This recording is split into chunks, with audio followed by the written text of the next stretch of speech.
May adlaw Domingo, pahina na po. Oras na to karon alas 8. Panday ramen ito nga pa may pahina ni. Asa namang nagkatawan sa Chapel Santo Niño, ganda yan. Panday ako nakita diri.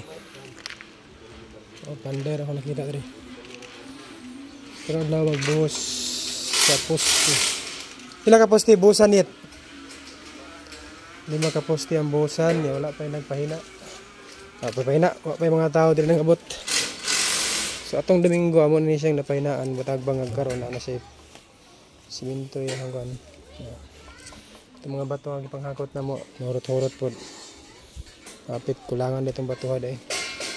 So gihawag na ko ang tao, mga sakop diri sa Santo Niño Chapel man daw yan. Maghinahinay na mag-ani diri para sa atong pahina.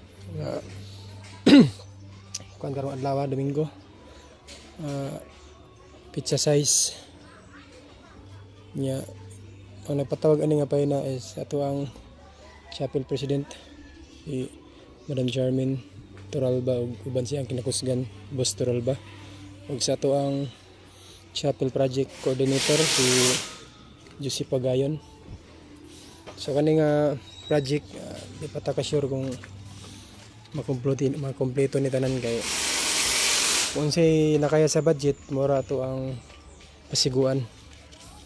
So ang uban nga bangag wala pa man siya na simento, so ang nakuan ang nabutangan og ang lang naunang simento as 5 pa ka bangag 5 pa ka haligi atong buhusan karon adlaw. So niabot ko diri sa iyo, wala pa man kay tao. So okay ra. Kasi maghinay pa na pangabot. Nya napo din libre nga paniudto. Hindi marami ka poste ang buhusan. So ni nga ni kataas ang buhusan ani. So gibatan ang nagporma. Mga tawang panday diri mga igsoon lagi pon sa atong Chapel Project Coordinator.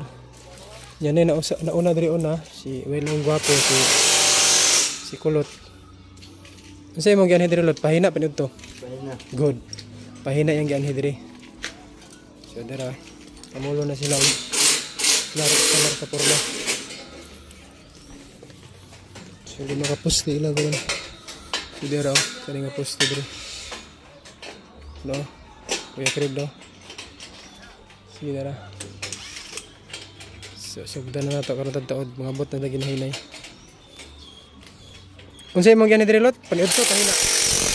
Pahina guys. Pahina imong gianhi diri. Tabang to sa Ginoo guys. Tabang sa Ginoo. Sure lot eh. Siyang maapas lang kay as pa may oras.